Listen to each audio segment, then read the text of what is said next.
In today's video, I wanted to share some tips for booksellers who are going through this nightmare that's been happening right now. So if you're a bookseller or you're selling used items on Amazon, you may have noticed that your sales have absolutely plummeted. Like they have tanked. Like you're looking at your Amazon seller app, you're looking at your sales and you're like, what the is happening right now? Why are my items not selling? Why are things so slow? Now, if you're a bookseller, this time of year is typically a little bit slower, but if you're selling a lot of books from thrift stores, library sales, like there's plenty of all season books that should be selling, but you might be noticing like what in the world is happening? Like even if you're selling used video games, used DVDs, you're like, why aren't my items selling? Well, essentially what Amazon has done recently is they have started to prioritize the buy box and they've started to give it to merchant fulfilled sellers instead of FBA. So the way, it's worked really over the last 10, 12, 15 years, however many years FBA's, been around, is essentially there could be a merchant seller on a listing and an FBA seller on the listing. And maybe the merchant seller is selling a book for $5, but the lowest FBA is 15 or 17 or 20 bucks. Normally, Amazon was giving the buy box to the FBA seller. So what people would do, like you and I, is we'd go to thrift stores, we'd buy books for $1 or $2, even though the merchants were selling it for $5 or $6. We saw that FBA was at 15 or 16. We'd send it in. Amazon would give us the buy box. We'd make the sale. We'd make $4 or $5, $6 per book, and we do a whole bunch of volume. Well, Amazon has changed that. And it's been going on for about 2 or 3 weeks right now. And the reason that this is so catastrophic for a lot of people who thrift, who do bulk, wholesale pallets, people who sell used, is a lot of times if you're a used seller via FBA, you're taking advantage of that prime gap, that prime bump. Even though there's such a big difference in price between the merchants and FBA, Amazon was prioritizing the buy box for FBA sellers. Well, that's not the case right now. And there's a lot of speculation and there's theories going around that maybe, the reason they're doing this is, they're prioritizing merchants because they want the prices to be the lowest possible, and low prices equal happy customers, right? That's one thing. Another thing is, another theory is, maybe Amazon is prioritizing merchants because they're trying to clear out the FBA warehouses and it's too expensive with real estate prices and all the employees. They have to obviously have work at those warehouses and whatnot. Maybe they're trying to clear that out. Another theory is maybe it's a glitch. Maybe there's a piece of code that's messed up, or they're testing out a new algorithm, because right now you can even go on some listings. Sometimes there's 2, 3 used buy boxes per listing. I mean, the repricers nowadays, I feel bad for anyone who runs a software company around repricing, because it's an absolute nightmare. I mean, the data from the API versus what you see on the sales page versus this and that. I mean, it's all whacked out right now. And then the last theory is maybe it has to do with the pending lawsuits and the FTC investigations around Amazon being a monopoly, and how it's unfair to prioritize the buy box and force customers to pay more, even though I feel like customers like to pay more because they get the items faster, hassle-free. But feel free to comment down below, why do you think Amazon is doing this? But with that being said, it's happening. Sometimes in business, you don't like what's happening. You're upset. It's not helping you. It's hurting you, like this buy box for a lot of use, this issue with the buy box for used sellers. But we have to deal with it, okay? And I want to share with you 6 things to keep in mind to be able to overcome this, some different tips and things to maybe help you to kind of deal with this and not freak out and panic and lose a bunch of money. And again, I'm just going to give some tips based on, I hate to say speculation, but we don't know what's happening right now. These changes are like, we've never seen it before. Although in the UK, they implemented something like this, I think 12 to 18 months ago, and it's been the new standard. But as Joji Davenport was saying on the live stream we had last night, there's different laws and rules and regulations, based on what country you're in. We're in the United States. The UK has different rules and whatnot. So who knows if the writing's on the wall, but I wanted to give some tips and just try to help you guys out. Now, I do want to preface by saying this doesn't apply to the new buy box. Not to put salt in your wound if you're feeling the pain. I know a lot of sellers are feeling the pain right now, but my sales are up 135% in the last 30 days. Why? Because I don't sell used. I don't even sell a lot of used books anymore, maybe only 1%. 99% of my inventory is new CDs, new DVDs, new games, new toys, new electronics, new tools, new office supplies. If you guys watch my videos, I share my exact items I sell. I share the invoices from eBay. I share the exact sales on Amazon, so you know I'm not full of it.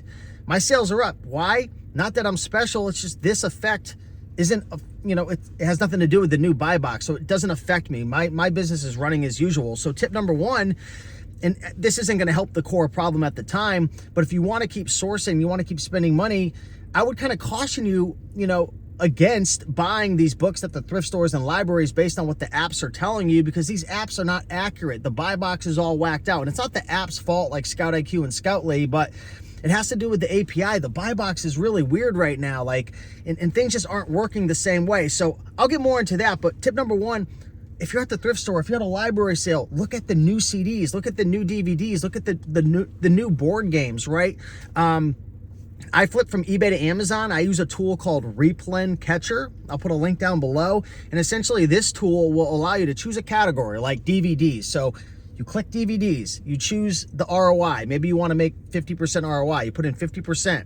Maybe you want to make at least $10 profit. You put in $10 profit, and you build out this filter, and all you got to do is hit search, and it'll search over 300,000 DVDs in the Replen Catcher database, and it'll bring you back. It'll compare the prices from eBay to Amazon, and it'll bring you back all of the potential deals. And guess what? I don't put my ROI at 50%. I'll put it at 20%. Why? Because I could go in and I could make best offers on all those deals that nobody wants to touch because they're 20%. And I could see a DVD that's maybe available for sale for 15 on eBay that's selling for 30 on Amazon right now. Maybe that's not enough ROI. I make a best offer for 10. I turn it from a 25% ROI into a 50% ROI. So tip number one, start looking for new items because the new buy box isn't affected at all. Okay, tip number two, consider merchant fulfilling instead of FBA. Of course, obviously, if Amazon's prioritizing merchant fulfilling or merchants over FBA, then why send your stuff to FBA? Why pay the shipping? Why wait an extra month for it to get checked in? Why have to pay more FBA fees? Why have to send all this in, pay all the fees, and then they don't even prioritize you? You don't get that bump and you pay more in fees. You actually make less money. So why not merchant fulfill your items? So, check out a recent video, Romer the Romer. If you guys follow Avery, he put out a video about merchant fulfilling and tips and using GoToLister to be able to do that. Consider merchant fulfilling because, again, number one, you have control over your inventory. Two, you don't have to pay for shipping to send it to FBA. Three, you don't have to wait so long for it to get shipped in. Four, you're less likely to get a Section 3. Avery was talking about this in his recent video. He hasn't seen anybody who's ever gotten a Section 3 merchant fulfilling. They're all FBA. I don't know how true that is, but that's what he mentioned in the video. So that's another plus. And you get paid out a lot quicker, right? You don't have to wait as long to get paid if you're merchant fulfilling. So again, I know that doesn't solve your core problem if you're currently an FBA seller and you got a bunch of books in and they're not selling. We'll talk more about that, but consider moving forward merchant fulfilling versus FBA because, you'll probably make more money considering the prime bump isn't really applicable anymore at this point. Maybe it changes in a couple of weeks. Tip number three, condition matters. Now, I'm not an expert with this because, again, I'm not selling used. I'm not in the trenches doing this. I'm pulling a lot of research with some of these things, just based on the community and students and people in the different groups. But supposedly condition matters. So not only is Amazon giving the buy box to the merchants over FBA, but the condition is very important. They seem to be giving the buy box to someone who's very good versus good, or someone who's like new versus acceptable, which makes sense to an extent, but it's interesting how, how they're really giving that priority over condition. So just pay attention to that. Take a look at your different listings and stuff and see who's winning the buy box and what condition they're in. That's something to keep in mind. Number four, when you're buying your products nowadays, you have to be more careful than ever to look at the Keepa charts to really get a good idea of the true intrinsic value. Because the people who are really getting in trouble now, based on my research and talking to a bunch of sellers, like I've talked to bulk liquidators, wholesalers, people buying pallets, people doing OA, BookMine, people doing eBay to Amazon flips with books, people thrifting, library sales. It seems like the people who are getting hurt the most right now are the people who are buying books and really just trying to take advantage of that prime bump, right? It's a lot of people who are going to thrift stores who are buying, books from pallets or bulk liquidation, and maybe they're getting their books for $1 or $2 and they're trying to sell it for 15, but most of all the books are at $4, $5, $6. And in the past that would work because Amazon was prioritizing FBA over merchant fulfilled. So even though the market was super duper low for the merchant prices, if FBA was at 20 and the merchants were at 6, it really didn't matter because these books were selling fast. Amazon was giving the buy box to FBA. They were making their money. But now those sellers are really getting hurt the most compared to like the people who are using BookMine or doing eBay to Amazon flips with books, with Replen catcher, so on and so forth, because we're analyzing the items online. We're looking at the keeper charts. We're trying to define what's the true intrinsic value of the book. And we're not trying to like, say, for example, we find a book on eBay or Amazon for $30 and, you know, maybe the buy box is at 80, right?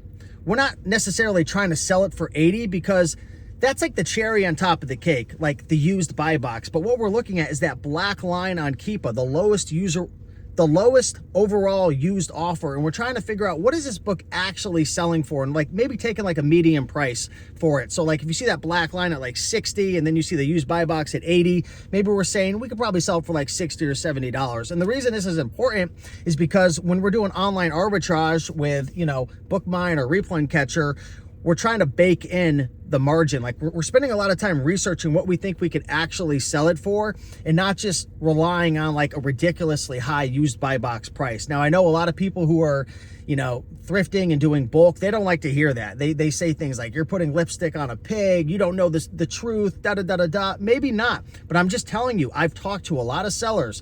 The sellers who are buying books at the right prices and pricing it at the right prices have an advantage for a couple of reasons, because number one, they're not trying to sell it for ridiculous prices, and two, they can lower their price of the merchant prices right now because they've defined that as the true intrinsic value, and they still have some ROI and profit left. Whereas people who are spending $2 on a book to sell it for 20 FBA, if you can't sell it FBA and you have to match the merchants and sell it at 8, you automatically lose money. So that's just one thing I've noticed. Also, keep in mind, a lot of the people that I've noticed who are doing like online arbitrage, book flips and whatnot, a lot of them are seasonal, and right now it's out of season. You're not flipping books anyways. So it's hard to say like, oh, like if you do online arbitrage books, you're 100% safe, because the issue still is they're giving the buy box to merchants. And if you're FBA and even high-end books using BookMine or other things, like who knows what's going to happen? So, you know, that's all still up in the air, but I've just noticed the people who are thrifting seem to be getting hurt a lot more right now. I don't know if that makes complete sense. Maybe I still have to work out my thought process on that, but use Keepa, right? Number 5, don't trust the scanning apps right now. I'm telling you, if you go to the thrift store and you scan a book and maybe your buy cost is $3.99 at Savers and it's going to ding and it's showing you a green, you could sell it for $16.99. That's the buy box. You can't trust that right now because there's multiple buy boxes. It seems like the API is off. And even though it says you can make $6 profit because you could sell it for $16.99, they're not even giving the buy box to the FBA seller. So if you're an FBA seller thinking you're going to sell it for $16.99, that's not the case right now. This video could become irrelevant in a couple of weeks. Maybe if this is a glitch or something, but it doesn't matter anymore because they're not giving the buy box to FBA. If the merchants are at $9, that book you're paying $3.99 for, you could only sell it for $9, you're going to lose money. So you've got to double check what the lowest overall merchant offer is. This is a killer. I'll be honest. If you're thrifting, if you're doing bulk, if you're doing library sales, this is a killer, because now not only do you have to worry about, like, if you're buying textbooks, oh, am I going to get sued? You have to run the books through Books Run Counterfeit Calculator to make sure it's legit. But now you can't even trust the buy box. You don't know if it's going to go to merchant fulfilled. Is it going to go to FBA? There's multiple buy boxes. Like right now is just, it's crazy. It's absolutely crazy. I'm so glad. I hate to say this to you guys, if you're booksellers or used sellers, but I'm so glad I'm selling new. I am so glad. But hey, guess what? This uppercut could be coming to me too. Who knows? Who knows what's going to happen, right? Again, I don't want to freak everybody out, but this is a channel where I just want to share the truth, you know? And right now there's a lot of panic. There's a lot of craziness going on. Nobody knows what's happening, but you can't really trust these scanning apps now. I would scan everything with Keepa and I would try to figure out the true intrinsic value, and I'd stay away from books that are selling for $15, $16, $20 where the merchants are at $7, $8, $9. That's not going to be good. So last but not least, I would say just look at all the offers on the listing. Before you buy an item, look at Keepa, define the true intrinsic value, but then take a look at the offers. Where are the offers merchant fulfilled? Where are the offers FBA? How fast of a you know, seller is this particular item right here. Because if it's a slow seller and, you know, the merchants are really low and you're trying to take advantage of this prime jump and, you know, the buy box is going to the merchants and you're an FBA seller, like, this is just a recipe for disaster. It's crazy. We'll find a way. We'll find a way to, you know, combat this. You know, we're not going to give up. We're not going to quit. We'll continue to find ways to make money, but it seems like the writing is on the wall right now that if this change applies, this is a killer for people doing low-end books, thrifting and stuff. You're going to see a lot more people doing Amazon to Amazon flips, eBay to Amazon flips. Why? Because you're going to have to target higher-end books. You're going to have to spend more time analyzing.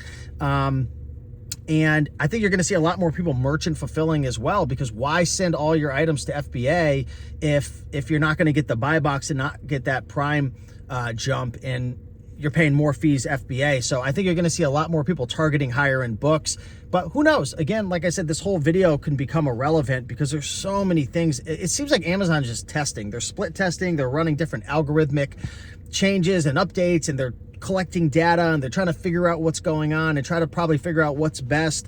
So I don't know what's going to happen, but this was just a brain dump onto you guys. Let me know down below, guys. Please be constructive, be positive in the comments, share your thoughts. You know, don't be a dick. You know, honestly, things like this are tough for a lot of sellers, and the people who win are the people who adjust, the people who, you know, they brainstorm and they think of different ideas, and we come together as a community, right? So share your honest opinions down below, be positive, help people. You know, this video is not intended to make people feel bad, but I'm just trying to get all the information out there, and then we all come together as a collection and you know, try to figure out what to do and how to move forward.